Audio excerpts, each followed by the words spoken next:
I started riding when I was, I think, 10 years old. Um, couldn't talk my parents into racing or letting me race, but finally they let me go do a fair race. Signed up for 65 beginner, ended up winning it. Got a certificate to local guy Tyler Thompson. He was a trainer at the time, and yeah, just he got me into it. We started going to Redbud, and then just went from there. We went to Branson National. I think it was my first national, and then eventually we realized we couldn't stay home in Indiana and train, so started to go to Florida in the winter. Um, that was to me like the biggest help. Having the capability of riding year round is, I would say, key. I don't think you can really do it without it. So that was huge for me. And then finished out my last year amateur in 2015. Turned pro in 2016. Had probably the worst year I've ever had racing between injuries and just riding terrible. And then we're here. 2017 finished up the Canadian Nationals. That was going pretty well. And then got hurt. So now we're just hanging out. Yeah, my family has been a huge influence on racing and life in general. Obviously, your parents are the reasons you make good decisions, not so much the bad decisions, but they just teach you to do things right. And I think for me, it was my dad was able to get off work quite a few times where unfortunately for some other people that isn't the case. So I'm blessed in that situation, and just having supportive parents in general. Like since I turned pro, my parents haven't missed a race, and like it's a lot of races. So that to me is huge. Like to always have your family there with you doing it is, I mean, in any sport you want that, but I feel like motocross can bring a family together as much as it can separate. Yeah, I think the biggest struggle in the amateur ranks for me was just not really knowing too much. And you get a lot of mini dads, they don't really want to help out each other. And you obviously want your kid to win, so you're not going to help out the other little Johnny win. So just not knowing too much and trying to learn it all. And I feel like I know I'm the most mature in my riding now. Obviously, I'm the oldest, but just the last year I feel like has been the biggest, step in maturing as a rider. And I think like as an amateur, if you don't know how to mature quick, then your riding's going to struggle, and mine did for the longest time. So I think that is just maturity. As you race longer, you become more mature and can understand riding a little bit better. But as an amateur, you just don't understand it so much. So it's just kind of like pin it and hope for the best. When I finally realized things could be serious is, I would say when I started winning local stuff, just when you start to go, that's when you step into the nationals. And I mean, to be competitive at an amateur national level. I mean, it's tough these days. There's so many good kids and kids that eventually fall out of it. But I mean, yeah, like kids you don't even see now that were so gnarly back then, and you have to race them coming up to the amateur ranks. So um, there's a lot of good guys in the pro gate, but you still don't see all the good guys that were at the amateur nationals that aren't on the pro level now. So yeah, I think when I signed with KTM too is another step where I was like, all right, things could be serious now. So that to me was, I think, the biggest stepping stone was when I signed with KTM and just seeing the future that could be, in reach if I just worked hard at it. And unfortunately, my first year pro was a bit of a disaster, but hopefully we'll pick things up here and get back on track. The highlight of my career, I would say winning at Loretta's. I think that was like the coolest thing for me so far. Is I was actually on a bike that I showed up to Loretta's. It was 450A in 2015. I had terrible motos leading up to it and just pulled it together and won there at the end. So that was cool for me. There was a lot of gnarly guys that are factory rides right now that I raced against, and I would say that's the biggest highlight for me so far. My experience with the Albertsons, that is one good group of people. I'm so pumped I met them. They were literally, still are like family to me. Like when I first moved out there, it was just me and my motorhome, and they made me feel so at home right away. And I spent the whole year with them, like literally lived with them at one point. So you grow kind of a close bond, and yeah, they were just always there on the track, obviously, and then away from the track too, just trying to help me out any way possible. And I still try to keep in contact with them. They're really good people, and I really appreciate everything they did for me along the way.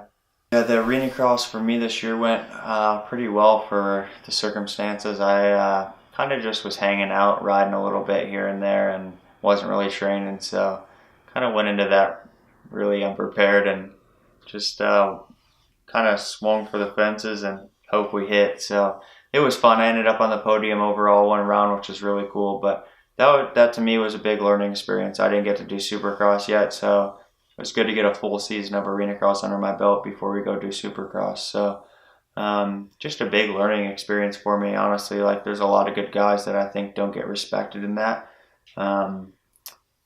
could go do well at a supercross, and you got to race against them. So that to me was an eye-opener and a big learning experience for sure. Canadian Nationals were going awesome. Went 1-1 at around previous to me getting hurt. Everything was starting to go good. We were about to be in the points lead, and then unfortunately got landed on by another rider. Spent 2 weeks, or a week in the hospital, I think. And yeah, miserable times. But it was fun. Canada was really awesome to go see and experience, and maybe we'll be back there this summer to try to get a number 1 plate.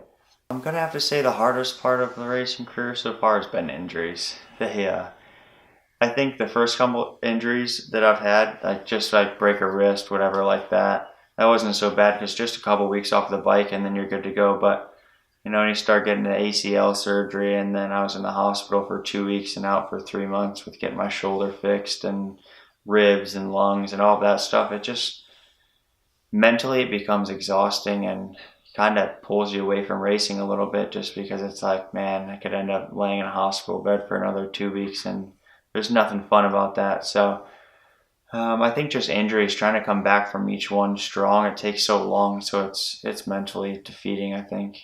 Yeah, I think the hardest thing for fans to understand is everyone expects, when it's 30 minutes into a moto and they're like, why did he give up? I don't think they realize how hard it is to be a professional motocross racer. Like, it's cool when you're winning, there's a lot of money, but behind that, people don't see Saturday night or Sunday morning you're on a flight either super late or really early in the morning after racing all day Saturday. So you got to fly out Sunday, you're training on a bicycle Sunday, then straight back into it Monday through Thursday. You get back on a plane Friday and then race Saturday, and you just do that for so many weeks in a row. It's the flying alone, the traveling it wears you out completely on top of riding. So I think it takes a few years for guys to really get, comfortable with traveling that much and being that competitive.